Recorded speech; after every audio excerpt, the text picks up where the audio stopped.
문재인 대통령은 남북 대화에 대한 성급한 기대보다는 어떤 대화를 해나갈 것이냐에 관심을 두고 있습니다. 대화에 나섰다가도 요구사항을 들어주지 않으면 다시 도발을 하고 결국 제재 국면으로 이어지는 전철을 밟지 말아야 한다는 겁니다.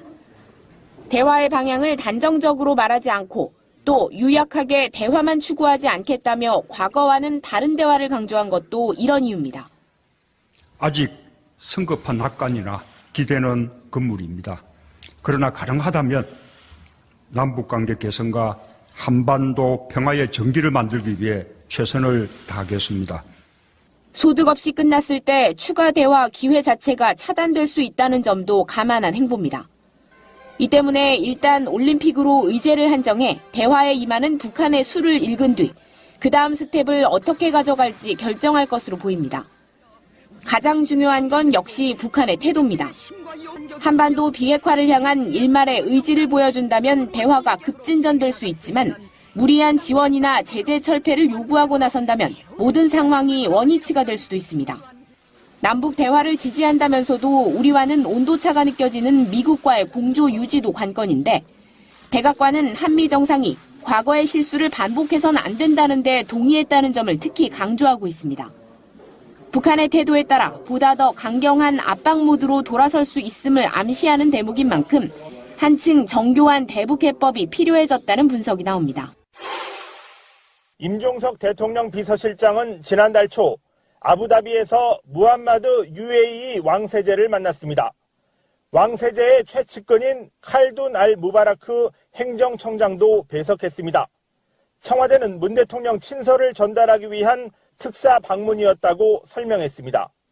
유엔은 아주 중요한 파트너이고 대통령과 통화도 했기 때문에 우리 그 대통령 친서를 가지고 특사 자격으로 비서실장이 가는 게 어떻겠냐고 그쪽에 물어봤습니다. 그래서 이제 그쪽에서 얼마든지 환영한다라는 이야기가 있었고, 그래서 방문을 했고요. 하지만 문재인 정부의 탈원전 정책 때문에 UAE와의 관계가 나빠졌다거나 이명박 정부 비리를 캐다가 UAE 왕실에 반발을 샀다는 식의 의혹이 계속됐습니다. 지난 정부 때 체결한 군사협정에 문제가 있어서 임 실장이 방문했을 거라는 관측도 나왔습니다. 이런 가운데 임 실장 특사 방문의 배경을 가장 잘 알고 있을 것으로 보이는 칼둔 행정청장이 8일 방한한 것으로 확인됐습니다. 여권 관계자는 YTN과의 통화에서 오는 8일 칼둔 청장이 방한한다고 말했습니다. 임종석 실장이나 문재인 대통령과의 면담 가능성도 제기되고 있습니다. 칼둔 청장은 아부다비 국영투자공사인 무바달라의 CEO와 UAE 원자력공사 이사회 의장도 맡고 있습니다. 칼둔 청장이 방한하면 임 실장이 UAE를 방문한 배경 등에 대한 진상이 확인될 것이라고 설명해왔던 청와대는 칼둔 청장의 8일 방한 일정과 관련해 확인해 줄 수 없는 부분이라고 밝혔습니다. 국정원으로부터 36억 5천만 원의 뇌물을 받은 혐의로 추가 기소된 박근혜 전 대통령이 유영하 변호사를 변호인으로 선임했습니다. 유 변호사는 검찰이 박 전 대통령을 추가 기소하기 직전인 지난 4일 오전 박 전 대통령을 서울구치소에서 접견했고 오후에 곧바로 사건을 변호하겠다는 서류를 제출한 것으로 전해졌습니다. 박 전 대통령은 지난해 10월 법원이 자신의 구속기한을 연장하자 공정성을 문제 삼으며 재판을 거부했고 변호인단 총사임과 국선 변호인을 포함한 모든 접견 거부, 또 검찰 조사 불응 등 벼랑 끝 대응을 이어왔습니다. 하지만 검찰이 뇌물을 줬다는 전직 국정원장들의 진술과 문고리 3인방 비서관들을 통해 증거를 확보하고 추가 기소에 나서자 심리적 부담을 안고 변호인 선임을 통해 대응 절차에 들어간 것으로 해석됩니다. 탄핵과 검찰 조사, 국정농단 재판을 거치는 동안 변호를 전담했던 유 변호사를 통해 이어질 재판에서 활로를 찾겠다는 속내가 읽혀집니다. 36억 원이 넘는 국정원 돈을 주사 치료와 의상실 운영비 등 쌈짓 돈으로 사용한 혐의로 궁지에 내몰린 박 전 대통령이 이어질 재판에서 기존의 재판 거부 입장을 철회하고 다시 방어막을 치며 검찰과 맞서게 될지 관심이 집중됩니다. 트위터가 진짜 언론입니다. 또 오랜만에 나오셨는데요. 이분은 대애언인 2018년을 예언해 주시기 위해서 무속인 한 분 나오셨는데요. 자, 소개해드리겠습니다. 제21대 국회의원 우리 정청래 의원님. 네, 여러분 안녕하십니까. 이 시대 참 무술인 정청래입니다. 무술년이잖아 지금. 예, 맞아요. 그러니까, 네. 생각해보니까 의원님은 다음에는 꼭 들어갈 수밖에 없을 것 같아요. 수혈처럼 홀수 국회에만 들어가시더라고요. 퐁당퐁당. 17, 19, 21 뭐 이런 식으로. 제가 그러니까 디딤돌 국회의원이죠. 그러니까 전원이라고 부르지 맙시다. 우리 미래지향적으로 21대 국회의원 정청래 의원님. 그리고 청래당 당수이기도 하시고. 네. 직함 얼마나 많으신가요? 청래당 총재 그리고 더불어민주당 중앙당 후원의 운영위원. 원영의원. 네. 운영위원 아무나 되는 게 아니에요. 거기 회장 이해찬 의원님이시고. 네네 그렇습니다. 간사는 김현 의원이고 그렇죠. 그렇죠. 네. 우리끼리 다 해먹어요. 자, 어쨌건 오늘 모신 이유는요. 2018년에 여러 가지 정치 현안들을 네. 한번 우리가 예측도 해보고 2018년에 대한 여러 가지 정치 현안들 이야기해보는 그런 시간을 가질 건데요. 역시 정청래 의원에게 느끼는 건 뭐냐면은 다른 인터뷰들 좀 전에 다른 분들 인터뷰 가시잖아요. 예. 그 인터뷰 하려고 그러면 질문지 다 줘야 되고 과정이 복잡해요. 이분은 인터뷰 하실래요? 오케이 끝. 그리고 나와서 바로 이야기. 얼마나 담백하고 좋습니까? 네. 예. 저는 국회의원 8년 하는 동안 저희 방에는 연설문을 쓰는 비서관이 없었습니다. 연설문 한 번도 써본 적도 없고 그걸 읽어본 적도 없어요. 컨텐츠가 있기 때문에 걸어다니는 정치 백과사전. 이건 최민희 의원님 우리가 띄우는 방송인데. 네. 어쨌건 진짜 진심 걸어다니는 정치 백과사전. 그리고 시대를 읽는 통찰력이랄까요? 김어준하고 의원님 누가 더 낫다고 생각하세요? 김어준이 지금 하는 것은요, 다 저의 지도 방침에 하에서 움직이고 있는 거죠. 김어준 똑바로 해. 근데 왜 다스베이더는 안 나가세요? 바쁘셔갖고 안 나가시는 거예요? 아니, 저도 이제 오라면 오고 가라면 가는 사람이 아니잖아요. 자존심 좀 세우시겠다. 그래서 이제 나오라고 요청이 있지만, 내가 그동안 파파이스에서 그 정도 노력봉사 했으면 됐지. 이제 니네끼리 알아서 잘 해봐. 근데 지금 잘 안 돼, 지금. 다스베이더가. 확실히 서로 입장이 이렇게 크게 다르네요. 네. 근데 그분들이 그래요. 팟캐스트 포탈을 예. 여러 가지 의미에서 이제 그쪽에서 독점으로 내고 있는데 뭔가 생각을 잘못했다는 이야기를 내가 우리 지인들한테 한 적이 있어요. 그건 뭐 다른 이야기고. 정청래 의원과 어떤 재밌는 이야기가 오갈지 궁금한데 일단 첫 번째 키워드 갑니다. 1987년 정청래. 1987년은 제 평생 잊을 수 없는 한 해였고 지금의 정청래의 의식 구조가 그 해에 굳어진 해이기도 하죠. 1987년 초에 제가 학보사를 스스로 그만둡니다. 학보사 기자였어요. 남의 이야기하듯 스스로 그만둡니다. 네, 스스로 그만두고 제가 지하 서클 오르그를 제가 찾아갑니다. 보통 선배들이 너 여기 들어와서 운동 좀 해라 이렇게 하는데 그렇죠. 저는 이제 3학년 초이기도 하고 그래서 제가 스스로 걸어가서 오르그원이 되죠. 그리고 저는 이제 학보사에 있었지만 그런 오르그에는 들어간 적이 없기 때문에 오르그가 뭘 말씀하시는 건가요? 조직. ORG. 네. 무슨 말이 이분은 왜 왔어요? 이런 것도 모르면서. 그랬는데, 이제 학보사를 하게 되면 여러 가지 이제 책을 읽잖아요. 근데 이제 정규 코스가 아니야. 지하 서클 운동권. 그래서 이제 책을 지금까지 뭐 읽었느냐고 이렇게 한번 써보라고 그러더라고요. A4 한 장을 줘요. 그래서 다 쓰고 한 장 더 달라고. 쭉 썼어요. 그랬더니 많이 읽긴 했는데 이게 순서가 뒤죽박죽이라는 거야. 그래서 내가 초보라면 초보답게 해야 되겠다. 그래서 엄청나게 공부를 많이 했어요. 그리고 제가 속한 이제 팀, 그때 이제 T라고 그러는데 그래서 공부, 학습 서클. 그리고 나 욕심이 많아가지고 늦게 시작한 만큼 내가 후배들을 또 많이 키워야 되겠다. 그래서 동시에 5개 하방팀을 내가 꾸렸어요. 그러니까 하루에 토론이 6개가 있는 거야. 6권을 또 읽어야 되는 거야. 그러면서 그때 하루에 3시간씩 잤어요. 정말. 운동권 열심히 하려고. 그래서 그때는 또, 우리 여성 동지께서는 어떨지 모르겠지만, 속옷도 안 갈아입을 시간도 없고. 그렇죠. 그리고 갈아입을 수도 없고. 안 입기도 하죠. 그래서 이제 2주간 한번 입고 뒤집어 또 입고. 그렇죠. 뭐 이런 식으로. 오로지 운동밖에 없었어요.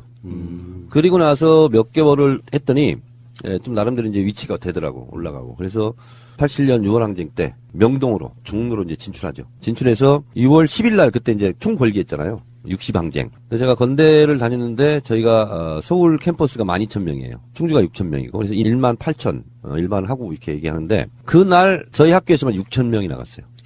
와, 나는 우리 학교 학생이 그렇게 많은지 몰랐어요. 6,000명이 새까맣게 해가지고 스크럼 짜고 학교 민주광장 있잖아요. 한 바퀴 돌고 나가는 거야. 진출하는 거야. 멋있다. 그랬더니 명동 갔더니 사람이 막 미어 터져요. 그러니까 도로로 안 나올 수가 없어. 인도에만 서 있을 수가 없어. 그리고 6시일기에서 경적을 울리고 차량마다. 그러면서 6월 항쟁이 시작됐고 매일 나갔죠. 그때 몇 학년 되셨어요? 3학년. 3학년. 네. 그 최종 직함이 뭐였죠, 그러니까? 저는 본 적이 있는데. 조국통일 특별위원장. 제일 센 거였어요. 네. 그건 조국통일 위원장이 하자마자 그날 바로 즉각 수배. 그렇지. 네. 제일 센 거였어요.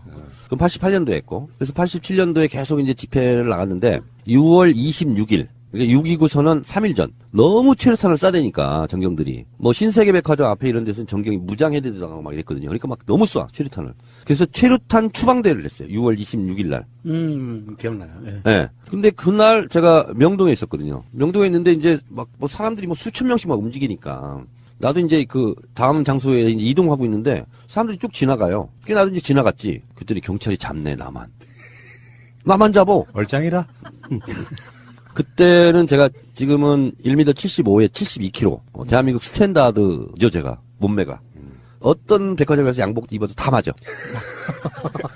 그래가지고 그 옷 파는 여성 종업원이 사랑하는 우리 아내한테 항상 이렇게 참 좋으시겠다고. 어떤 옷인들 다 맞는다고. 참 기성복인. 네.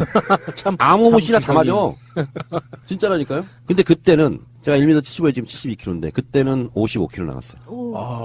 진짜 말랐네. 진짜 말랐어요. 예. 모델급이었네 거의. 허리 사이즈가 26 막 이랬으니까. 그러니까 뭐냐면 운동권들이 특징이 깡마르고 눈만 땡글땡글 살아있고 눈은 독수리. 얼굴 새카맣고. 독수리가 영어로 뭐죠? 이글? 네, 이글거리는 눈빛. 이글거리는 눈빛. 그 누가 봐도 운동권 학생인 거야. 그 나만 잡어.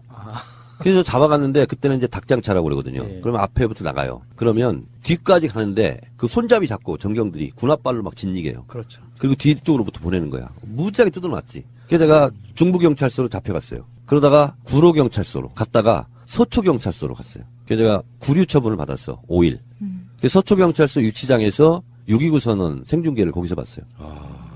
6.29 선언을 했으면 빨리 풀어줘야 될 거 아니야. 이틀 더 살다가 나왔다니까.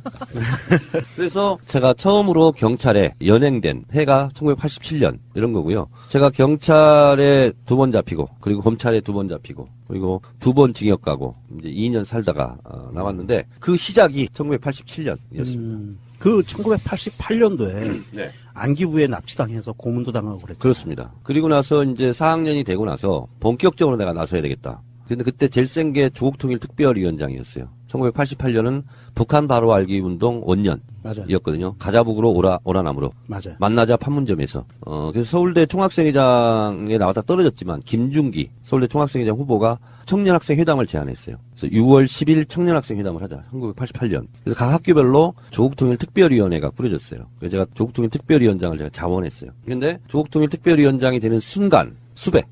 그 즉시 수배. 그리고 이제 구속을 각오해야 돼. 그래서 어차피 내가 학생운동을 할 바에는 외상값 계산을 다 하게 됐거든요. 근데 나는 그럼 미리 내가 그냥 자진납세 하겠다. 나를 잡아가려면 잡아가고 말란 말아라. 그래서 1988년 6월 2일이 제 생일이었습니다. 그날 건국대학교 학생회관 사회과학관 앞에서 조국통일 발대식을 했죠. 저는 근데 그때부터 대중 노선이었거든요. 영삼 노선이 절대 아니었습니다. 대중 노선. 그래서 발족식도 대중적으로 하자. 그때 근데 발족식장에서 투쟁가 뭐 민족해방가 이런 것만 부르지 대중가요를 부른 적이 없어요. 근데 제가 대중 노선이기 때문에 제가 두만강을 불렀어요. 그래서. 네. 그래서 이제 하루 전날 미리 소문을 냈어요. 학교에. 누가 투신할 수 있다. 사회과학관 5층에서. 그래서 관심을 집중시키고. 그리고 제가 머리를 깎은 상태에서 하얀 두루마기를 딱 입고. 두루마기를 입고 뒤쪽에 교육대학 쪽에서 사범대학 쪽에서 뒤로 오고 2,000명 정도가 모였는데 뒤로 홍해바다 가듯이 뒤로 나오는 거예요. 쫙 가르고. 그리고 한 명을 이제 사회과학관 옥상에서 진짜로 동을 떴어요. 핸드마이크 잡고. 막 아지테이션을 해. 그리고 허수아비를 떨어뜨렸어. 사람들이 막 비명 지르고. 이 상태에서 제가 이제 사이렌을 울리면서 뒤쪽으로 나가는 거예요. 뒤쪽에서. 그냥 가르고. 2,000명 학우들이 일어나서 뒤에서 오니까 일어나서 쫙 길을 터주면서 기립박수 치고 남자 둘, 여자 둘 하얀 소복을 입히고 대형 태극기를 앞세우고 그리고 양쪽 옆에는 8명씩 하얀 옷을 입고 흰 마스크를 하고 가드들을 딱 세우고 거기 진출했어요. 진출하자마자 제가 이렇게 얘기했죠. 오늘이 제 생일입니다. 저는 구속됩니다. 지금 이 순간 수배입니다. 시골에서는 10남매 10번째 막내 키워놨더니 우리 막내가 가서 사고 치는구나 하는 것도 우리 어머니는 모르고 있습니다. 우리 어머니는 나를 낳아주신 어머니는 지금 이 순간 무슨 생각을 할까요? 그러나 저는 우리 어머니가 1921년도에 태어나서 일제치하 거치고 홋카이도로 강제징용 남편 보내고 그리고 6.25 때 인민군한테 끌려가서 총살 직전에 다시 돌아왔고 보릿고개 넘기고 막내 10번째 아들을 대학 보냈는데 그 아들을 막내 아들을 감옥을 보내야 되는 이 심정을 우리 어머니는 알고 있을까요? 이러면서 그렇지만 나는 어젯밤에 태극기 앞에 있는 대형 태극기를 두르고 잠을 잤습니다. 그렇게 포근할 수가 없었습니다. 저는 이 길을 나서는 것은 나를 낳아주신 어머니보다 더 크신 어머니 우리 어머니들을 낳아주신 조국이란 더 크신 어머니를 향해서 지금 나갑니다. 이러면서 제가 이렇게 얘기해요. 우리 장대 높이 뛰기로 휴전선을 훌쩍 넘어 두만강에 풍덩 빠져 우리 조국 통일의 그날을 생각하면서 두만강을 부릅시다. 두만강 푸른 물에 너젓는 배사고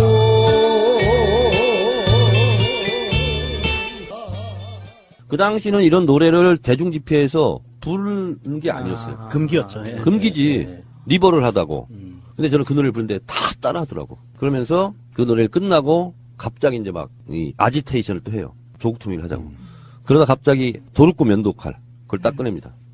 왼손으로 딱 들고 이렇게 햇빛이 쨍쨍 비치잖아요. 그리고 오른손을 다시 들어서 그 면도칼에 갖다 댑니다.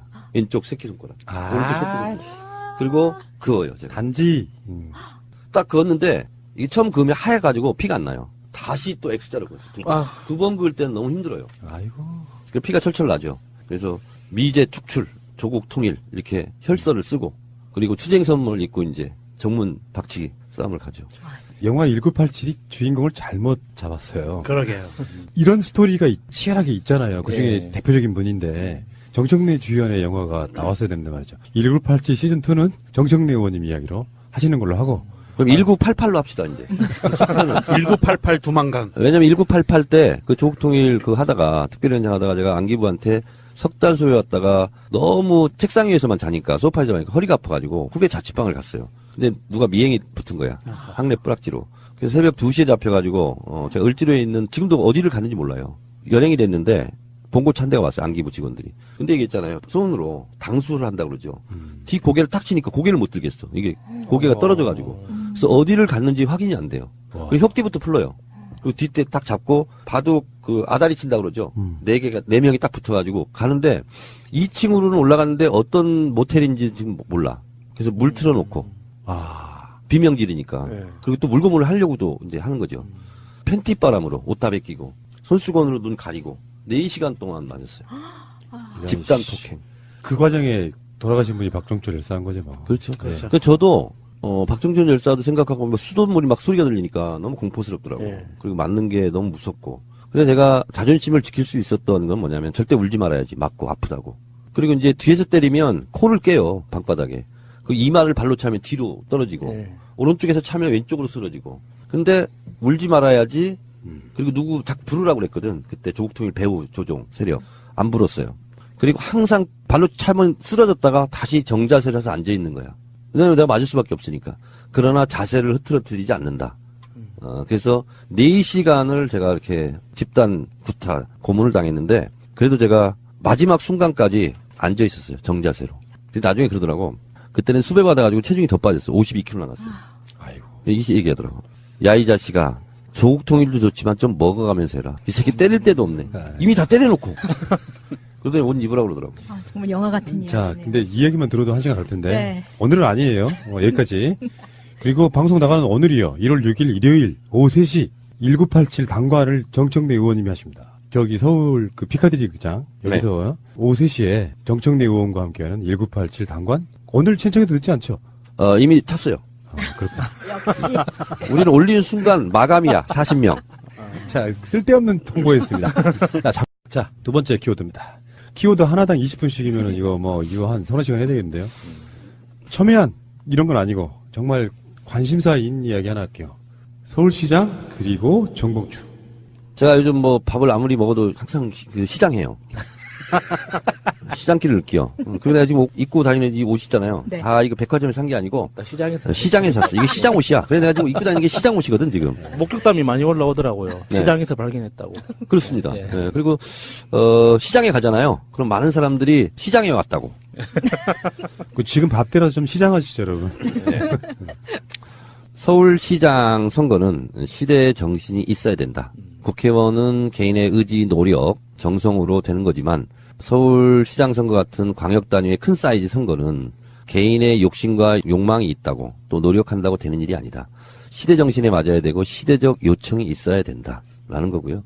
물론 시대 정신은 문재인 정부 성공. 저는 이게 시대 정신이라고 생각합니다. 그래서 저는 민심과 가장 맞닿아 있는 정치인으로서 다른 정치인은 하지 않는 정치 행위를 나는 하고 있는 거예요. 제가 사랑해도 될까요? 제가 출마해도 될까요? 먼저 물어보는 거예요. 출마조차 내 뜻대로 하지 않겠다. 그래서 원한다면 하는 거고 원하지 않는다면 하지 않겠다. 이런 거예요. 그래서 지금은 제가 출마해도 될까요?라고 국민들에게 물어보는 거다.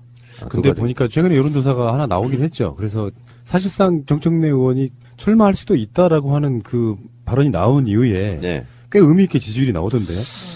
그렇게 의미 있게 큰 지지는 아니에요. 정치 컨설턴트 전문가들은 이렇게 얘기합니다. 대한민국 국민 유권자들이 그래도 저 후보에 대해서 들을 준비를 하고 있는 후보는 딱 2명 있답니다. 대선 후보와 서울시장 후보.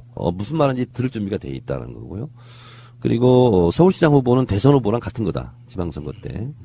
그리고 서울시장 선거는 서울 시민이 투표하는 건 맞지만 전국 선거다. 맞아요. 전국에 있는 모든 여론이 서울로 집중돼서 후보를 고르는 거다. 그리고 서울시장은 행정가를 뽑는 게 아니다. 다음 대선에 이 사람이 나가도 좋다 하는 것을 미리 점찍고 뽑는 거다. 그렇기 때문에 저는 더더욱 시대 정신이 있어야 된다 이런 거고요. 그래서 지지율 6%가 나오면 이것은 전국에 있는 모든 사람들이 주목하고 있다는 거다. 이렇게 얘기를 하더라고요. 근데 저는 제 느낌으로는 그래도 2자릿수는 나와야 아직은 양이 안 찬다. 되지 않을까. 출마 자격이. 이 방송 나가고 나서 한 2자릿수로 올라가지 않을까. 그런 생각을 좀 하는데 지금 지지율은 좀 부끄럽습니다. 근데요, 이제 그 말이 처음 나왔을 때 우리 방송으로 다뤘던 거 못 들으셨죠? 제목으로 걸어서 들으시라고 일부러.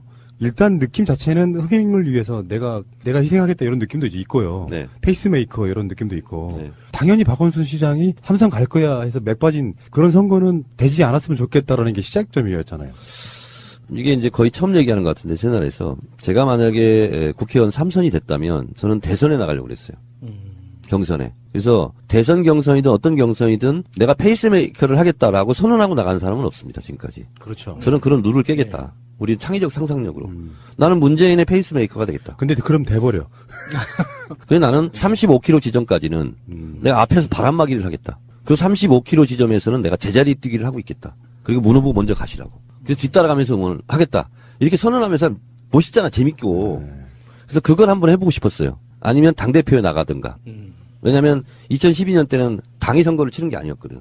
그래서 내가 당대표가 돼서 당을 완전히 틀어쥐고 문재인 대통령을 만드는데 내가 올인하겠다. 그 꿈이 있었어요. 근데 이제 저는 현역이 아니면 당대표를 하면 민폐다 이렇게 생각합니다. 왜냐면 본회의장에 들어갈 자격도 없어요. 당대표지만. 그래서 원에는 당대표를 하는 것은 당한테 민폐다 저는 이렇게 생각을 합니다. 그 지금 대표적으로 그 모습 보여주고 있는 분 있잖아요. 매일 철수하시는 분. 뭐 그분도 그렇죠. 홍 씨도 있고요. 그런데 서울시장 부분도 마찬가지인 거예요. 나 아니면 안 된다는 생각을 저는 절대 하지 않습니다. 근데 너는 아니야. 이 생각도 저는 반대합니다.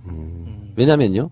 2002년도 대선 경선 때를 보면요. 노무현은 아니다. 다 그랬어요. 여의도에서는. 다 이인재 대선인이었거든요. 그러나 그것은 민심을 정확하게 못 읽는 거거든요. 그래서 어떻게 될지 모르는 거예요. 그런 거고 저는 진짜로 나 아니면 안 된다는 생각을 하지 않아요. 그래서 저는 공익적 삶을 살고 싶지 사익적 생활을 하고 싶은 사람이 아니에요. 그래서 공익적 생활을 하다가 정청래 너 그동안 잘했어. 너도 한번 해봐. 그러면 그때 해야 되는 거라고 생각을 하거든요. 그래서 욕심내면 절대 안 된다. 개인. 지금은 하나가 전체를 위하여 봉사할 때다. 헌신할 때다. 이렇게 생각합니다. 이렇게 사셔야겠어요? 보는 사람 짠하게? 네? 정치인이라는 게 이런 선거에 누구나 다 풍운의 꿈을 꿀고 물론 여러 가지 정책 의도가 있겠지만 시작부터 나는 페이스메이커가 될 생각이 있다 이렇게 말하는 사람은 사실 역사상 처음이에요. 그러니까 좀 지나친 순수함이 좀 낯선 그런 느낌이랄까요? 이제는 그 성인의 반열에 들어가고 있죠, 지금. 새로움은 낯설음을 항상 동반합니다. 이런 거 처음 보잖아요. 낯설 수밖에 없어요. 지극히 정상적인 뇌구조를 갖고 있는 거예요. 자, 그러면 일선에는 지금 정봉주 의원이 사면되고 나서 이제 지나가는 말로 하는 여러 가지 과정 중에 언론은 뻥튀기 좋아하니까 서울시장 나갈 수도 있다. 정봉주 의원은 안 나간다고 했다. 우리 다른 인터뷰에 오신 분들이 정봉주 의원과 방송을 했었나 봐요. 며칠 전에. 근데 정봉주 의원이 서울시장 나가네 안 나가네 이렇게 약간 부정적인 이야기 했다 그래요. 근데 우리는 이제 우리가 그림을 만드는 거죠. 정봉주와 정청래 두 사람이 서울시장 후보로 나가면 이거 모양이 어떻게 되는 거냐 이렇게 이야기할 수 있는데 그 부분 정리 좀 해주세요. 그건 단언합니다. 정봉주랑 싸울 일은 없습니다. 모양새가 좀 볼상사납잖아요. 그럼 정봉주 전 의원이 나가면 출마 안 하시겠다? 가위바위보. 그렇다기보다는 동전 던지기 이런 것도 괜찮고. 정봉주 의원을 아직 만난 적이 없어요. 그래서 만나면 진짜 나갈 거야? 이렇게 한번 물어보려고. 아하. 네. 그래서 저는 뭐 내가 꼭 나 아니면 안 된다는 생각을 안 하기 때문에 우리 당과 문재인 정부 성공을 위한 것이 첫 번째이기 때문에 이렇게 얘기하면 안 믿을 수 있어요. 정치인이 뭐 저래. 그렇는데 진짜 그래요. 저는. 아니 그동안 보여온 모습이 그래요. 네. 짠할 정도로 그래서 안타까울 때가 많아요. 제가 봤을 때는 컷오프 이후에 이건 정치적인 성인의 반열에 올라선 거예요. 난 놀라워 지금. 해탈의 경제. 자, 뭐 정봉주 의원과 이제 뭐 앞으로 이제 얼마 남지 않아서 생각보다 3월이면은 거의 뭐 공천이 확정되기도 하고 막 그래요. 얼마 남지 않았고요. 그게 6월 초니까 실제로 5개월 정도밖에 안 남았습니다. 금방 오는 시간이고요. 근데 저는 그런 꿈 꿔봐요. 내가 어제 나간 방송에도 오늘 나간 방송에 그런 얘기 했네. 정봉주, 정청래 두 분 같이 나오면 나는 정청래 편을 들겠다. 정봉주는 우리 방송에 나온 적이 없기 때문에. 야, 그 원칙은 아주 코렉트해. 정확해. 중국말로 정취해도. 예. 정확해요. 세 번째 키워드로 가겠습니다. 이거 중요합니다. 오늘도 굉장히 뉴스들이 많이 쏟아졌는데, 김정은 1984년 1월 8일생.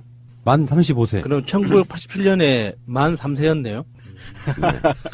김일성이 1912년 4월 15일생. 김정일 1942년 2월 16일생. 그래서 보통 30년이잖아요. 30년 주기로 한다면 46년이니까 76년.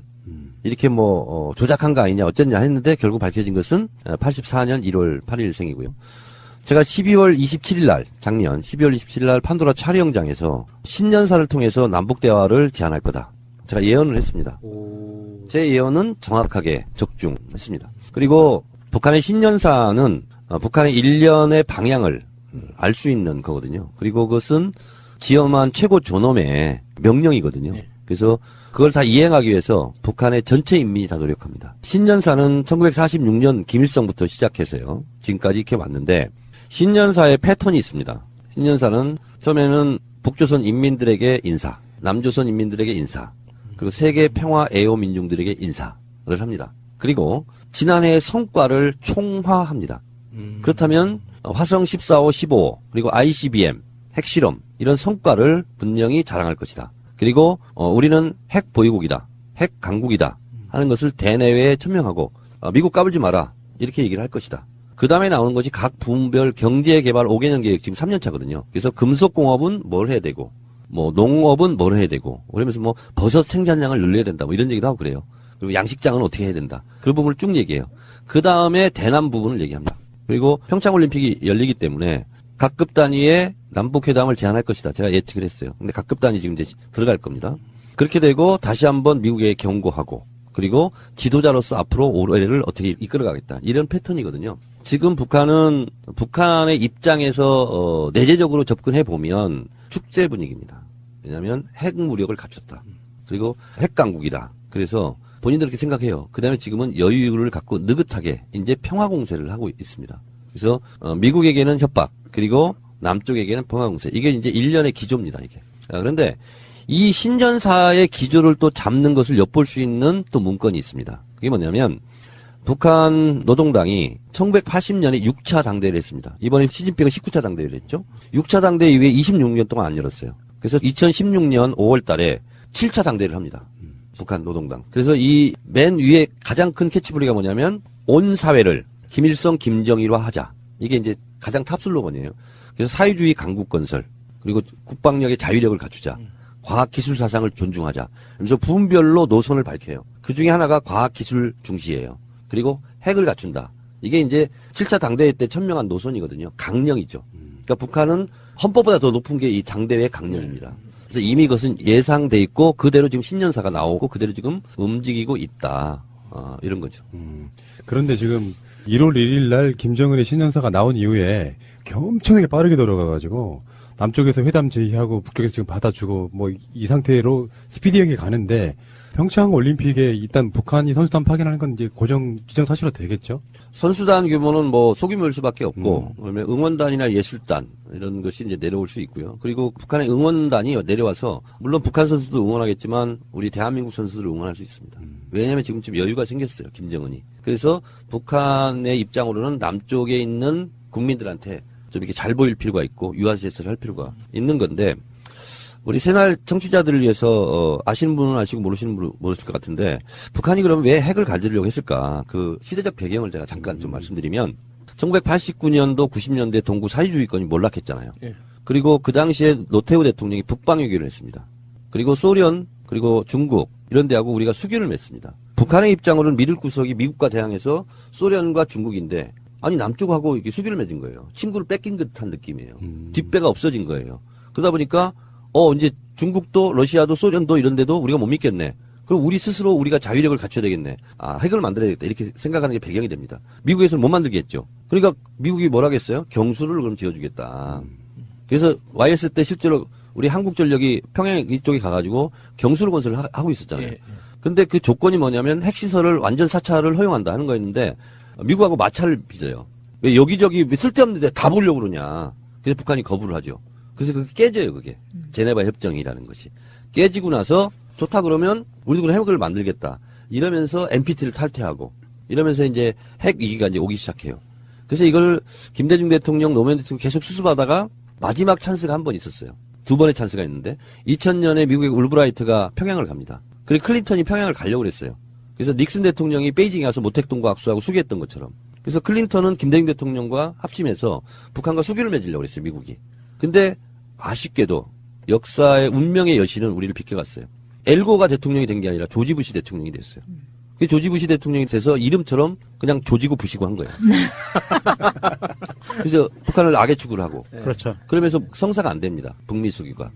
그러면서 극단으로 치닫기 시작해요. 그래서 북한은 계속 이제 핵 개발을 이제 할 수밖에 없고 부시가 나왔으니까 또 무서우니까 자위력 차원에서. 그래서 마지막에 2005년도에 9.19 공동성명이라는 것을 발표합니다. 육자회담을 통해서. 그게 뭐냐면 북한의 한반도 비핵화 그리고 북미 수교 이거예요. 평화협정. 이 세 가지 조항을 한 거거든요. 근데 미국이 가만히 보니까 이걸 그렇게 되면 이쪽에 무기를 못 팔아먹어. 그래서 9월 19일 날 공동성명을 합의하고 발표하고 바로 다음 날 방코델타 아시아 BDA 북한 은행 계좌를 동결해버려요. 그러면서 그게 깨져버리는 거예요. 예, 맞아요. 그러니까 북한은 좋다. 미국의 니네 속셈을 알았어. 그리고 1년 후에 2006년 10월 9일 날 핵실험을 합니다. 그러면서 지금 핵위기가 점차로 이제 고조돼가지고 북한이 핵을 갖게 되는 이런 상황으로 됐는데 결국은 동구 사회주의권 몰락과 그리고 우리의 북방외교 그리고 북한의 고립 그것이 이제 핵을 만드는 그런 계기 시대적 배경이 되겠습니다. 어쩜 이렇게 날짜나 숫자를 이렇게 기가 다 막히죠? 기억하세요? 역시 걸어다니는 시사 정치 백과사전. 너무 신기해요, 진짜. 어디 학원 다니는 것도 아닐 텐데. 사실 이번에 그 김정은이 자기 책상에 핵 버튼이 있다라고 네. 발언을 한 이후에 또 빠질 수 없죠. 트럼프가 트윗에서 그런 얘기를 해요. 자기 트윗에서 내 책상에도 핵 버튼이 있는데 내 건 더 크고 더 세. 그리고 작동 중이야 이렇게 올렸거든요.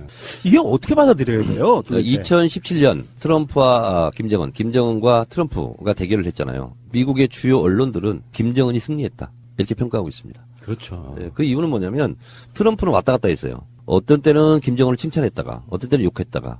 근데 김정은은 그런 면에서는 초지일관이었거든요. 못 먹어도 고. 늑다리 미치광이. 그러니까 그 치킨 게임 하다가 결국에는 김정은이 끝까지 안 물러서고 고한 거라고 보는데 어쨌건 그 이면에는 문재인 대통령의 일관된 전략이 먹힌 거잖아요. 뭐 그런 것도 있고요. 미국의 외교 문서가 공개된 거 하나 있습니다. 94년도에 진짜로 북한을 치려고 했어요. 전쟁 계획을 세웠습니다. 근데 전쟁을 포기할 수밖에 없었던 이유가 있어요. 미군이 5만 2천 명이 죽는다는 거예요. 그리고 미군과 한국군 합쳐서 50만이 죽고 일반인까지 한 100만 명 죽고 엄청난 너무나 많은 사상자가 나는 거예요. 그래서 포기한 거거든요. 근데 우리는 인류 역사상 가장 불리한 전장터를 가지고 있습니다. 전체 인구의 50% 이상이 적의 사정권 안에 오밀조밀 옹기종기 모여 살고 있어요. 그래서 문정인 교수 이런 분들이 연구해 놓은 논문에 의하면 전면전이 발생한다. 그럼 최소 몇만이 죽냐? 500만 명이 죽습니다. 그리고 경제적 피해는 최소 10,000조의 피해가 있다. 우리나라 국가 예산이 25년치 예산이 그냥 순간 잿더미가 되는 거예요. 날아가는 거예요. 그래서 전쟁을 할 수가 없고 전쟁이 진짜 일어날 것 같다. 그러면 미국에서 하고 있는 게 있어요. 미국이 소개 작전을 하거든요. 한국에 살고 있는 미국 사람들을 다 소집해가지고 일본으로 피신을 시킵니다. 근데 그러려면 며칠 걸리잖아요. 그러니까 선제 공격이라는 개념이 있을 수가 없어요. 다 들통이 나는군요. 네, 다 들통이 나고. 그래서 전쟁을 하려면 선제 공격을 하려면요. 지금은 전쟁에 군사력만 있는 게 아니라요. 경제 총 역량을 가지고 하거든요. 300%, 3배가 됐을 때 선제 공격을 한다는 거거든요. 군사 전문가들의 말에 의하면. 근데 이미 들통이 나. 해볼 수가 없고 수도권에 지금 배치되어 있는 장사정포가 1,100개가 있거든요. 이게 떨어지면 감당이 안 되는 거예요. 근데 서울시가 1000만인데요. 방공호에 들어가서 피할 수 있는 사람은 20%밖에 안 돼요. 지하철. 200만 명밖에 수용이 안 된다고 그러거든요. 800만 명은 재수 좋으면 살고 재수 나쁘면 죽는 거예요. 그러니까 전쟁을 할 수 없는 그런 지형적인 요소, 한계를 갖고 있기 때문에 전쟁이 일어날 수는 없어요. 이 키워드의 마지막 질문은요. 남북 정상회담 어떻게 되겠습니까? 남북 정상회담은 멀은 것처럼 느껴지죠. 근데 이미 물꼬가 터졌고 지금 연락망이 복원됐습니다. 그리고 김정은의 신년사에 뭐라고 얘기했냐면 지금까지는 남조선 괴뢰도당 뭐 이렇게 얘기했거든요. 그렇게 표현하지 않습니다. 북남이 잘해야 된다. 맞아요. 그래서 전략적 파트너십을 인정해 준 겁니다. 이 단어 하나가 북한은 굉장히 중요하고요. 특히 신년사는요. 단어 하나하나가 굉장히 중요한 함의를 가지고 있거든요. 근데 절대로 지금 문재인 정부를 공격하지 않았어요. 그리고 우리끼리 잘해야 된다. 북남이. 그리고 관계를 사변적으로 좋게 뭐 해야 된다 이렇게 했잖아요. 그렇죠. 그리고 평창올림픽은 성과적으로 진행해야 된다. 우리도 기쁘다. 그리고 우리는 공화국의 70도를 맞는 해이다. 북과 남이 다 지금 경사를 맞았다. 그것을 우리 서로 잘 해보자. 이런 거거든요. 그렇다면 정상회담까지 속도를 못 낼 이유가 없다. 근데 가장 큰 장애물은 미국 또는 김정은의 꼼수를 공격하는 세력들이잖아요. 그 사람들의 어떤 세력들의 어떤 태클 이런 게 아니라면 그분들이 반미 세력입니다. 그분들이. 한때 친미했다가 지금 반미로 돌아섰어요. 자유한국당 이런 사람들이. 왜냐하면 미국은 핵을 반대해요. 한반도에 핵이 다시 오는 거. 남쪽에. 그렇죠. 네. 근데 미국의 입장이 반대해서 지금 핵무장하자고 주장하는 거 아니에요. 맞아요. 그러니까 반미 세력이지. 그러네. 네. 반미 세력은 척결해야 됩니다. 알겠습니다. 잠시 후에 다시 올게요. 다음 키워드는요. 안철수와 국민의당. 이게 재밌는 키워드인데 이것도 1시간짜리인데요.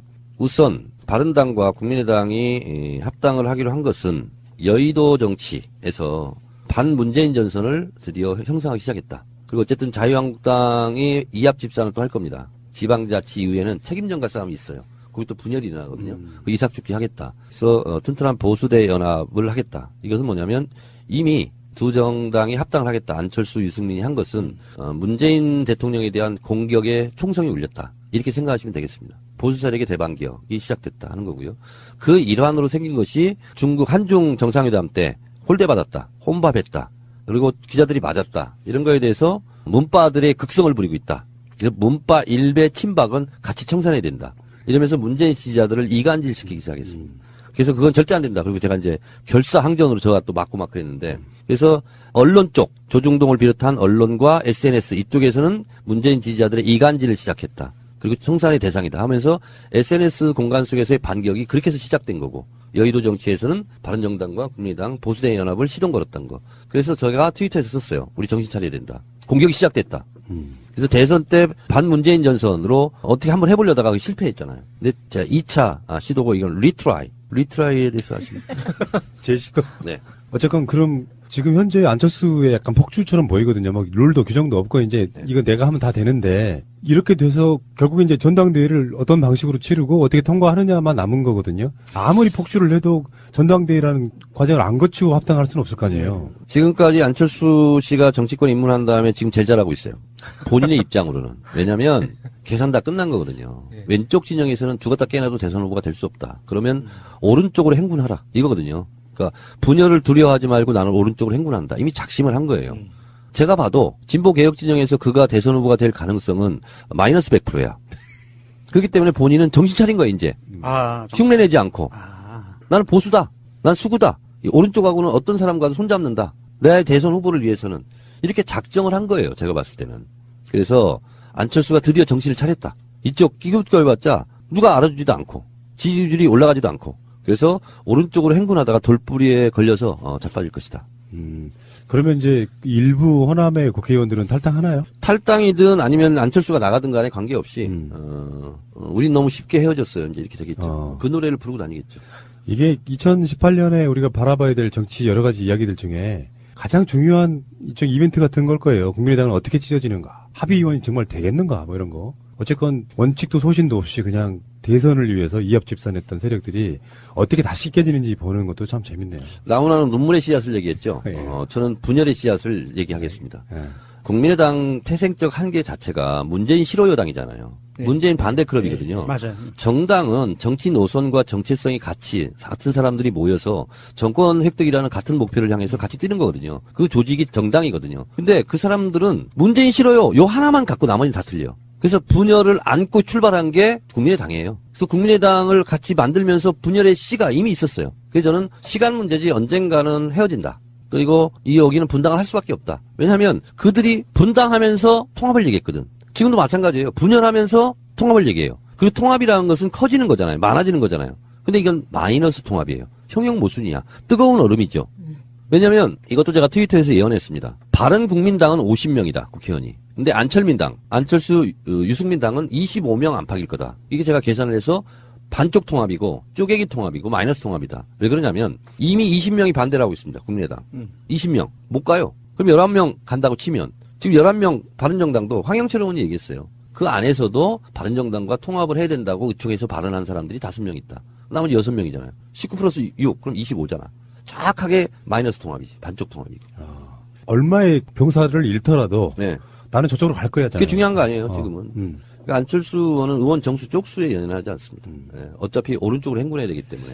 그래서 지방선거 때 자유한국당을 제치고 2등 나는 전략? 장기적으로 보면. 제가 이 시대 참 예언가로서 2016년 12월 7일 날 제가 이 자리에 와서 녹음을 했습니다. 우리 프라님이 물어봤어요. 탄핵 됩니까? 됩니다. 몇 표로 됩니까? 225표로 됩니다.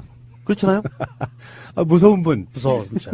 그때는 다 이게 탄핵이 될까 말까? 이렇게 했어요. 225표를 내가 일부러 얘기한 거야. 실제는 234표죠. 네. 그러면 1.8% 오차야. 3%는 A 플러스 마이너스 오차 범위에 있어.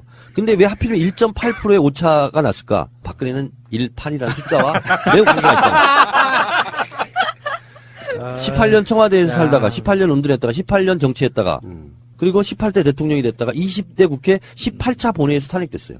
그럼 기억력도 무섭네요. 그가 청와대에서 대통령으로 재임했던 기간이 1476일이에요. 이걸 다 더하면 18 숫자가 나와요. 그가 검찰에 조사를 받은 날이 2017년 3월 21일 검찰청 1001호실이었어요. 이 아랍의 숫자 다 더하면 또 18 나옵니다. 18년에 이제 선고받는 거죠. 그렇죠. 심지어는 지금요 혐의가 있잖아요. 예. 18개입니다. 그 공범이 18명입니다. 그리고 무섭다, 진짜. 18개 기업한테 774억을 뜯어냈다는 거 아니에요. 774도 더하면 18입니다. 그가 청와대에서 나올 때 탔던 에쿠스 차량 번호 그것도 합쳐도 18이 나옵니다. 아, 무섭다. 우주 기운이다, 이거. 그래서 2018년도에 실제로 18년 선고가 나오지 않을까. 아하. 그래서 이 18이라는 숫자가 완성이 되지 않을까. 진짜 무섭네요. 자, 어쨌든 간에 안철수 스스로는 잘 되려고 한다는 거겠지만 국민적 눈높이에서는 망해가고 있다고 보여지는 이 괴리감 때문에 지금 계속 이 사단이 나는 것 같고요. 자, 다음 키워드부터는 마차님이.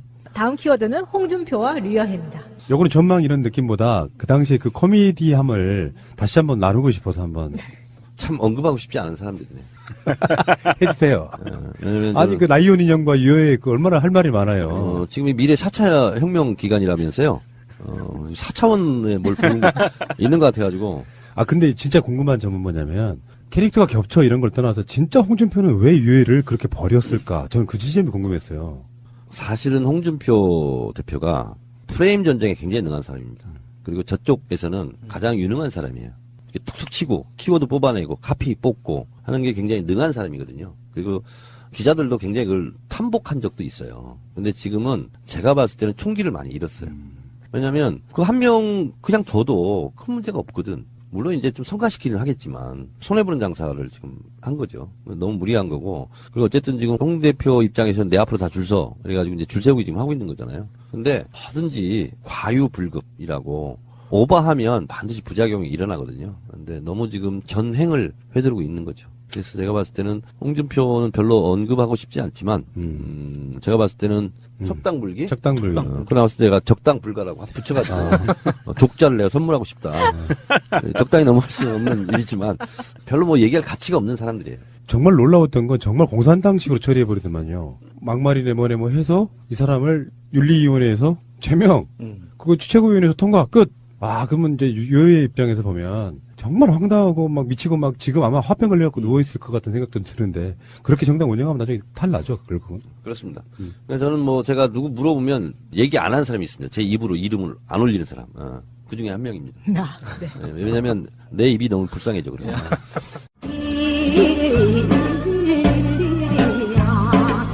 제가 MB 아바타입니까? 아니면 아니라고 본인이 해명하십시오. BBK라는 투자 자문회사를 설립을 하고 여러분 이거 다 거짓말하는 걸 아시죠?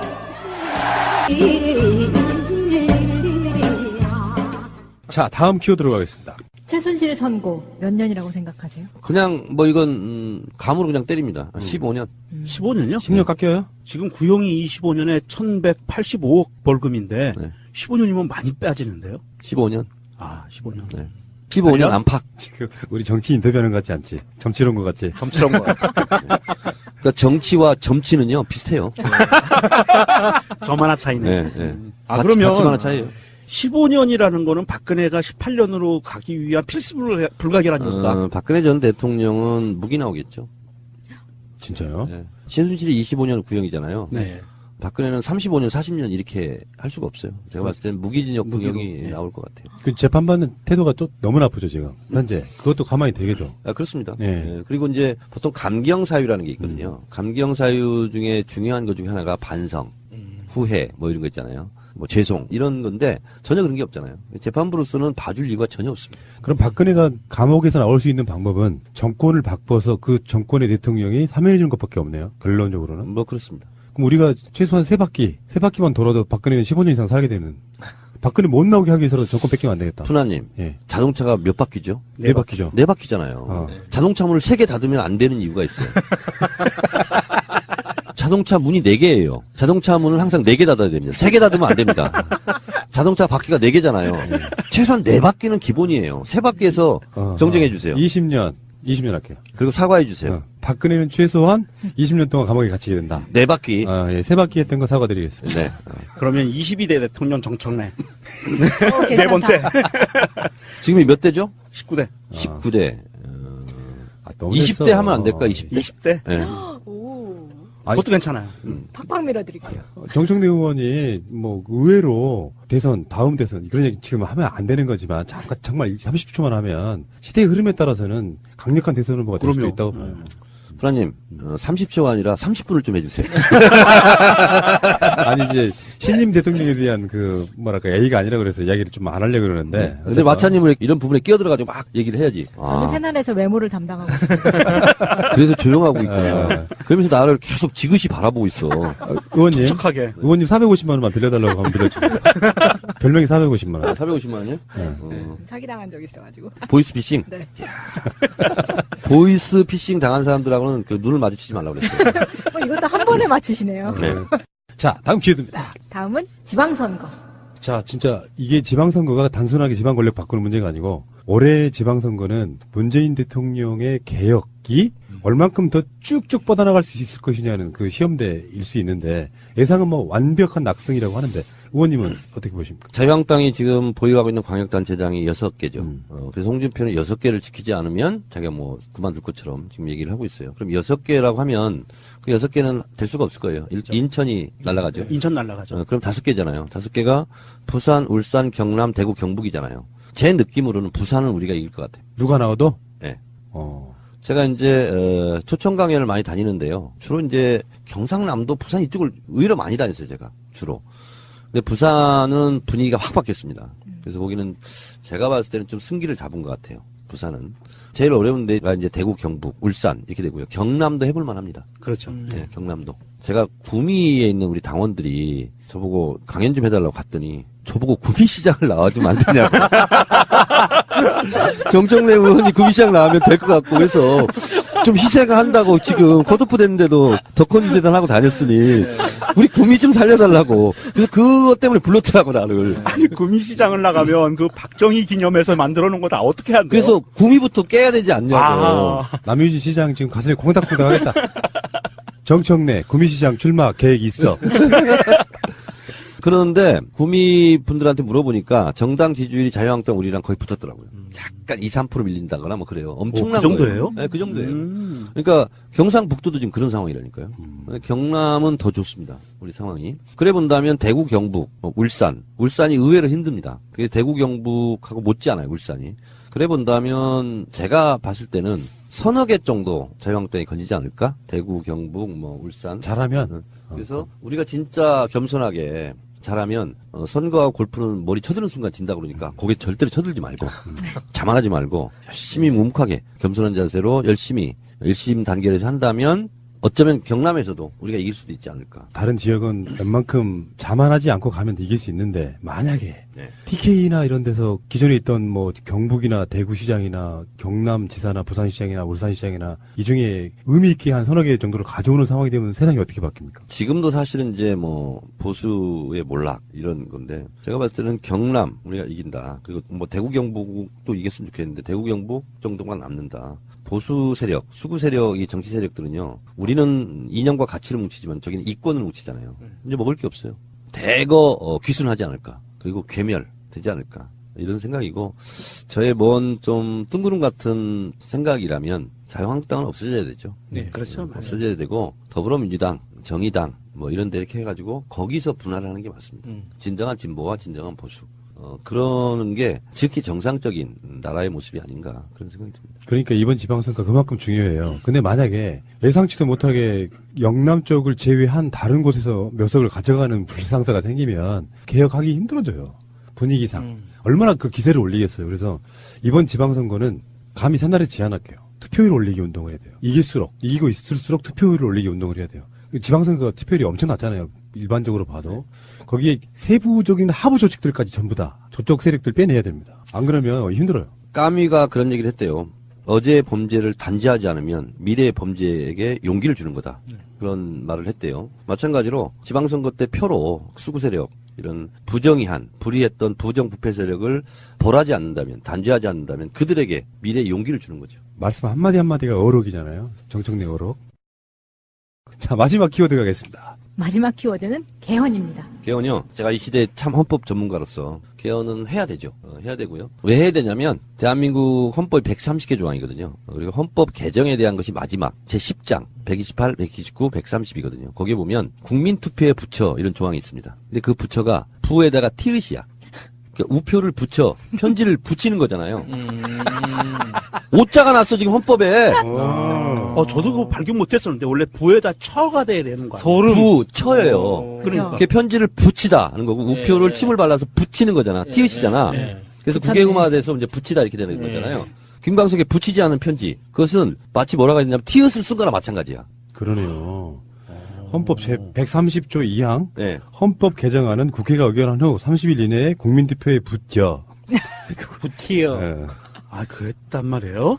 아, 이거 뭐 100% 개정해야 되네요? 그래서 이건 맞춤법이 맞지 않아요. 맞아요. 그 수정해야 돼. 개헌을 해야 돼. 근데 원래 헌법은 저만 하면 바꿔도 개헌이잖아요. 그러니까요. 그래서 저 오타 수정을 해야 돼. 그 개헌을 해야 돼 일단. 꼭 해야 하는 이유가 하나 나왔네요. 제가 이 세계 최초로 제가 발견한 겁니다. 그렇네요. 정청래 의원의 이 디테일 나 놀랐다 진짜. 인정. 네. 하여튼 오타 수정을 해야 되겠어요, 안 해야 되겠어요? 해야죠. 자유한국당도 이건 동의를 할 수밖에 없어. 지금 오타가 나왔다 지금 헌법 전문에.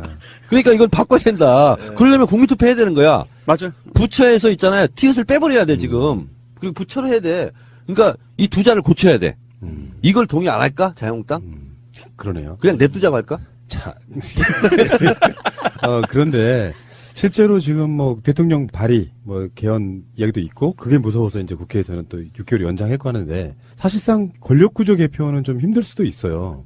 여러 가지로 안 맞고 그래서. 개정 과정을 말씀드리면 이게 2월 24일이 디데이거든요. 왜 그러냐면 6월 13일 날 국민투표를 붙이려면 역산에서 110일이 필요합니다.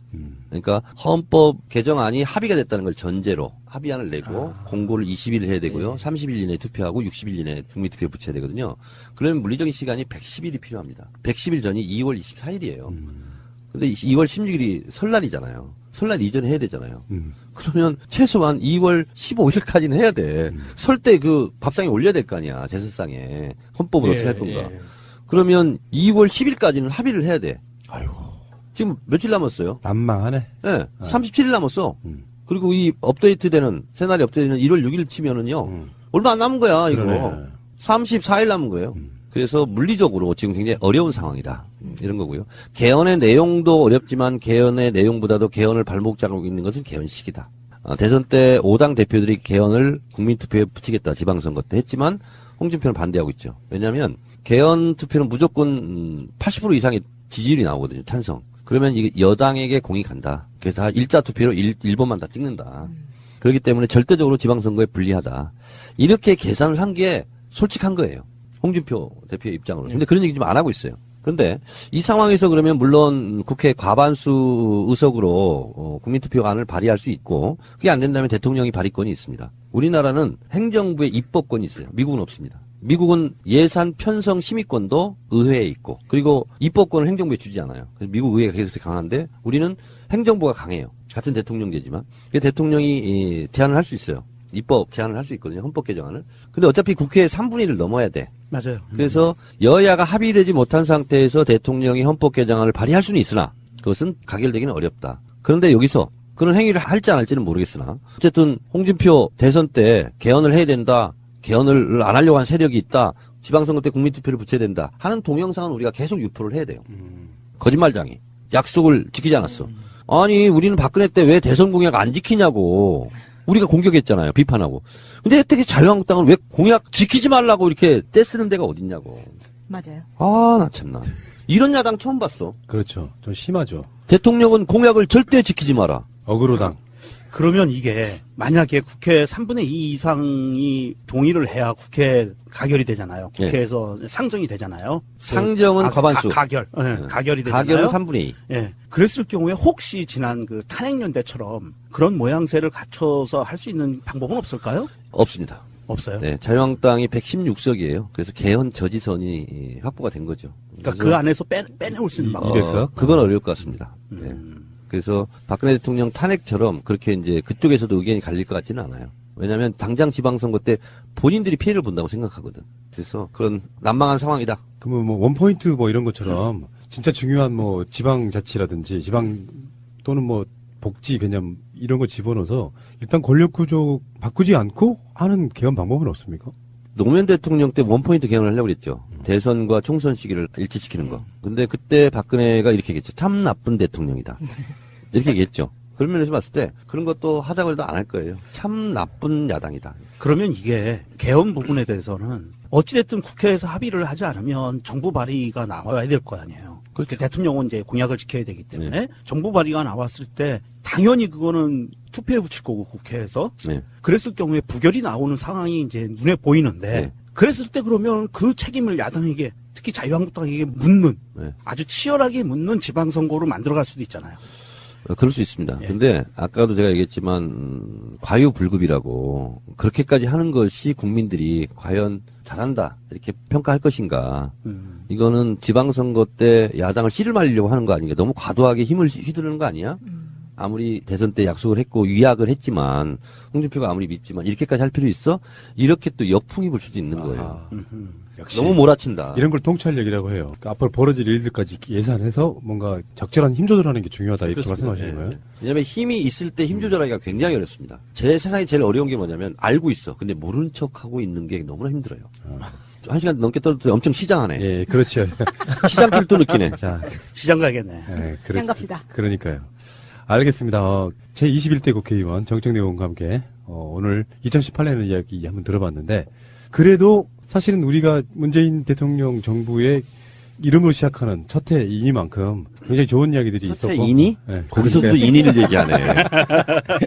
자, 새해 첫 인사를 또 정청래 의원께 한번 들어봐야겠죠. 네. 혼자 가면 빨리 갈 수 있고 여럿이 함께 가면 오래 갈 수 있다라는 말이 있습니다.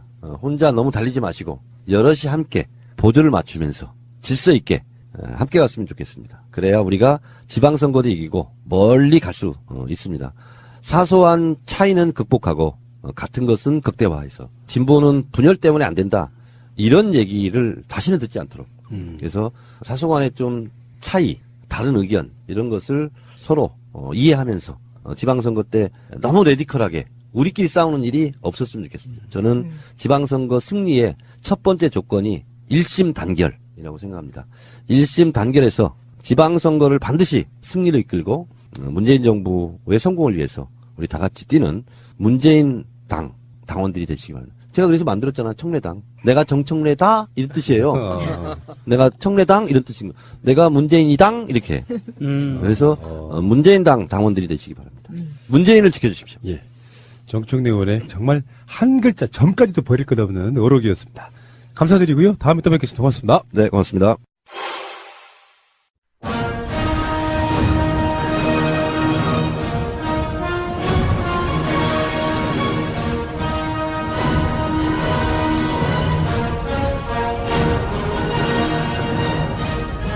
네, 여러분 안녕하십니까. 이 시대의 참 방송인 정청래입니다. 우리 서당캐가 출범한 지 드디어 또 해를 바꿔서 2년째, 3년째인가요? 네, 들어가고 있습니다. 오늘은 특별 게스트, 영어로 치면 스페셜 슈퍼 게스트 정세현 전 통일부 장관 모시고 새롭게 조성된 한반도의 평화 그리고 국제정세에 대해서 이분의 탁견을 좀 들어보는 그런 시간을 갖도록 하겠습니다. 정세현 장관님 오셨습니다. 네, 안녕하십니까. 네. 오랜만입니다. 저의 이 휘황찬란한 소개에 대해서 어떻게 생각하십니까? 좀 과장이 좀 심하시네. 과장보다도요, 제가 부장, 국장의 시각으로 봤을 때도, 제 말씀은 온당하다, 이렇게 생각하는 이유가. 나머지 내용은 민주당 서울시당 팟캐스트 서당캐에서 들으세요. 완전한 대한민국 문재인과 손잡고 다시 하는 우리 대한민국. 끊지 마세요. 끊지 마세요. 자, 최초로 인터뷰에 대한 AS 방송은 아마 처음일 거예요. 가고난데 뒷담화. 뒷담화. 그게 애프터 사운드잖아요. 네. 네. 자, 정청래 의원에 대한 인터뷰. 저는 정청래는 연구 대상의 캐릭터라고 봅니다.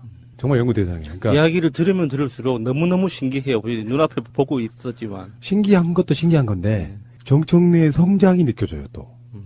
컷오프 당했을 때는 얼마나 억울했겠어요. 이것만 억울했나? 저번에 국회의원 선거 조선일보, 법문화일보였나요? 잘못 보도해가지고 또 떨어지게 된 계기도 하나 있었잖아요. 18대 때. 얼마나 억울하겠어요. 정치인은 그렇게 억울함을 당하면서 받아들이고 성장하고. 근데 거기서 서울시장 경선 관련해서 페이스메이커로 뛰겠다고 말하는 정치인이 세상에 어디 있어요. 왜 그러냐면 그렇게 말을 하는 순간 사람들은 그 사람을 찍지 않아요. 근데 정청래 의원은 사실 지금 민주당에 있는 모든 정치인 중에 가장 뉴스메이커잖아요. SNS 올리면 그게 다 네. 기사화되는 네. 정도로. 근데 그런 상황에서 난 페이스메이커로 뛸 자신 있어. 뭐 이렇게 말하는 거. 보통 하기는 쉽지 않은 그런 생각이 좀 들었습니다. 그래서 더 멋있어 보이는 것 같아요. 제가 일부러 오늘 맞은편에 앉지 않고 옆에 앉은 이유가 동행? 좀 더 가까이 뵙고 싶어서. 그랬어요? 정청래 의원 건강이 참 괜찮아진 것 같아서 맞아. 되게 마음이 좋았어요.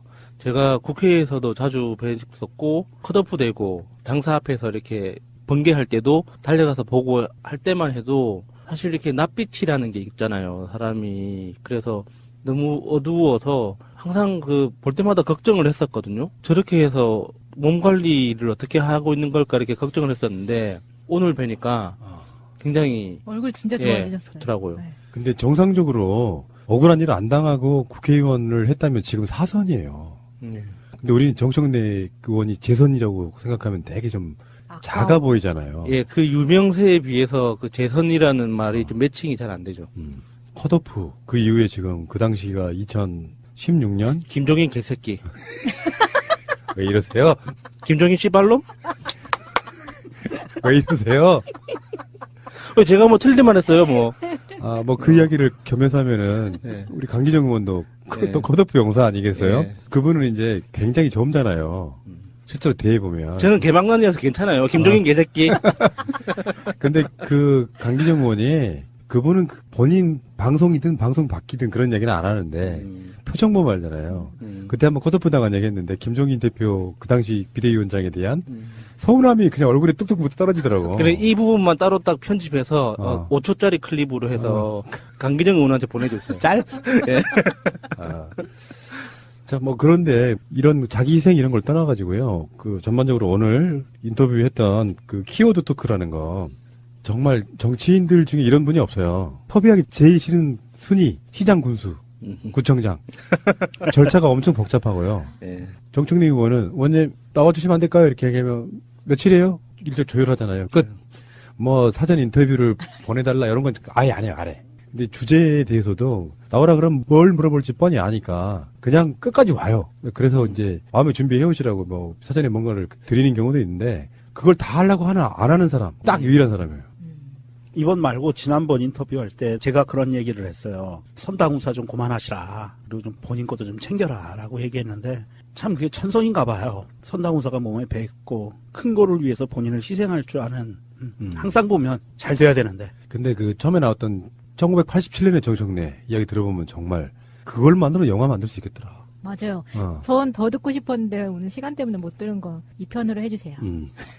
근데 그게 1987년 즈음에 각종 대학에서 총학생회장이거나 주요 직책을 맡았던 사람들이 지금 민주당의 주류가 된 거예요. 30년 만에. 그 중에 이제 일부인 거죠. 그때 뭐 서울대 출신이든 뭐 어디 출신이든 뭐 학교 이런 걸 떠나가지고 지금 현재 놓여있는 위치는 30년 동안 그 사람들이 처한 위치. 그만큼 어떤 노력을 했느냐 이런 위치도 좀 있을 것 같고. 그리고 정책리 의원이 의정생활 하시면서 고생하신 것 중에 하나가 그렇게 이제 탄돌이라고 일명 탄돌이라고 하는 87년 항쟁 전후로 학생회 회장을 했었던 그분들이 이제 국회의원으로 이제 입성을 해서 18대 19대 때 재선 3선 하는 이제 이런 정도 되시는 분들인데 정청래 의원은 처음에 이야기를 들었지만 계보가 없어요. 그러니까 딱 입학할 때부터 운동권이었던 게 아니라 어느 순간 갑자기 각성해서 나 이대로 더 이상 공부 못하겠다 싶어서 학생운동에 뒤늦게 뛰어들어가지고 그 학생운동 시절에서부터 계보가 없어요. 그래서 항상 혼자였어요. 국회 안에서도. 그래서 그게 강점이자 양점이 됐죠. 지금은 이제 강점이 됐는데 의정생활을 하실 때는 그게 약점이 됐었어요. 그래서 정청래 의원이 하는 이야기를 아무도 손바닥을 안 마주쳐준다고 해야 되나? 그래서 그 목소리에 힘이 안 들어가는 경우가 많았거든요. 항상 투명하고 옳은 말을 함에도 불구하고 이게 나랑 그 연결고리가 없다는 이유만으로도 같은 당 안에서도 맞받아쳐주는 사람이 없어가지고 외롭게 싸우셨죠. 근데 특유의 재치, 순발력, 그리고 진정성 이런 것들이 뭉쳐지면서 포텐셜은 가장 강하게 갖고 있는 그런 정치인이 아닐까 싶어요. 현역은 아닌데 정말 현역 같은. 솔직히 여러분들 중에 같은 민주당이라도 이름 알고 있는 국회의원이 얼마나 되세요? 처음 들어본 국회의원 진짜 많지 않아요? 낯설죠. 그런 면에서 보면은 본인 스스로가 갖는 그 위치, 이것도 뭐 정치 현역이 아니라도 자기만족일 텐데, 서울시장 출마 부분도 그렇고요. 뭐, 김정은 남북 정상회담, 안철수 국민회담, 뭐, 요런 그 여러 가지 주제를 갖고 대화해보면서 제가 느낀 건 정말 통찰력이 엄청 늘었다.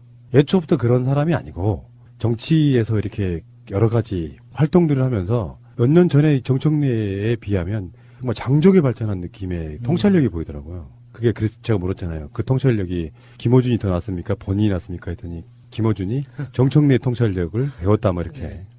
아까 저는 그 북한 신년사 분석해 주실 때 정말 입이 쩍 벌어지게 놀라셨어요.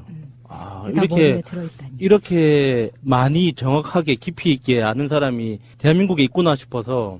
근데 그 사람이 눈앞에 있으니까 너무 놀랐어요, 진짜. 저 봤어요, 야수님 빨려 들어가는 거.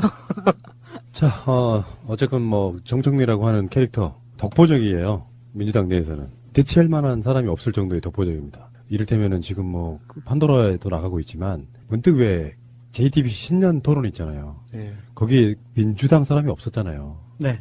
유시민, 노회찬. 네. 그리고 저쪽에서는 누가 나오는지 관심 별로 없고. 근데 그럴 때 그 토론 대상자로 나가면 정말 토론 잘하거든요. 왜 섭외를 안 했을까요? 기분 나쁘게? 정청래, 최민희 이렇게 나가면 최강인데. 딱 최강이었을 텐데. 그건 JTBC가 분명히 잘못한 거죠. 섭외 자체를 그렇게 하면 안 되는 거죠. 여야를 공유에 놓겠다고 하면 여야라는 개념은 사실 없었지만 친여 성향, 친야 성향 이런 식으로 했을 거예요. 박형준 나오는 거 보면. 그렇지만 제대로 하려 그러면 오히려 이렇게 민주당 하나, 뭐 정의당 하나, 자유한국당 하나, 뭐 국민의당 하나 뭐 이런 식으로 배치하는 게 사실 맞았었겠죠. 그리고 사실은 민주당에 대한 정당에 대한 지지율이 50%를 넘어요. 여론조사에서 보면. 그러면 반드시 넣어야 되는데 이거 JTBC 기획하면서 큰 실수한 거예요. 실수라기보다는 의도를 했겠죠. 그렇게? 의도적인가? 네, 의도를 한 것 같은데 그 의도를 왜 했는지를 모르겠다는 거죠.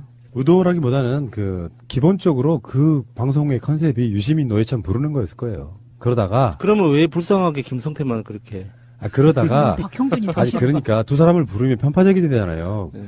모든 정규 방송들은 방통법의 영향을 받습니다. 그래서 그렇게 내보낼 수가 없어서 유시민, 노회찬 정도 나오는 토론 프로 하나 만들고 싶은데 나머지 고생 맞추기예요. 그러니까 애초에 그 시작을 뭐 여야 개념 이런 개념이 아니고 여성향, 야성향으로 분류해가지고 부르고 싶었던 두 사람을 놓고 나머지 들러리 했다 이렇게 보시면은 그렇게 서운할 건 없는데 너무 이제 과도하게 그런 식으로 몰고 가는 건 좀 그렇다는 생각이 들고 어쨌건 그 자리에도 좀 필요해 보이는 인물 중에 하나가 정청래였는데 그런 드림팀 하나 만들어주면 좋겠어. 토론의 드림팀 해가지고 민주당도 그게 전략적으로 대응을 해야 돼요. 무슨 토론 프로 많잖아요. 각 방송마다 그러면 거기에 이렇게 리스트가 쭉 나와 있어가지고 토론 프로에 나갈 근데 지금은 요즘에는 이제 어떻게 하는지 모르겠는데 예전에는 개별적으로 연락하는 경우도 있거든요. 정치인들한테. 근데 정당 대표로 나가는 경우라 그러면 당에 연락을 해야 돼요. 네. 그래서 당에서 이제 스케줄들을 보고 어떤 국회의원이 나간다, 어떤 정치인이 나간다를 이렇게 내주는 그런 방식. 지금도 민주당에서 이렇게 날마다 토론 프로 나가는 분들이 다 정당 차원에서 나가는 거거든요. 섭외를 그렇게 해가지고 나가는 그런 케이스라서 정청래 의원의 좀 부재가 좀 아쉽긴 했지만 워낙에 유시민, 노회찬 두 분이 발군의 실력을 보여가지고요. 김성태 젖됐죠. 혼수성태. 예. 자, 어쨌든 정청래 의원과의 정말 좋은 시간이었고요. 2018년에는 정말 좋은 일만 있었으면 좋겠어요. 네. 속 터지는 일 좀 말고 그의 노력이, 그의 고생이 좀 빛을 좀 발했으면 좋겠다 생각이 들고요. 그런데 총선이 너무 멀리 남았어. 아직도 2년 반 정도 남았어. 어떻게 해야 돼요? 자, 알겠습니다. 정청래 화이팅! 네. 결혼 기념일이라고 남편이 꽃을 사왔더라고. 아, 행복하겠다, 언니. 차라리 돈으로 주지. 먹을 수도 없고 나중에 버리기도 힘들고 말이야. 그러나 마음을 전할 때 꽃보다 좋은 것은 없습니다. 인생에 있어서 돈이 전부는 아닙니다. 꽃은 기쁨과 슬픔을 함께합니다. 새가 날아든다와 연대하는 전국 꽃배달 자미원 꽃집. 010-3608-7576 여보, 고마워.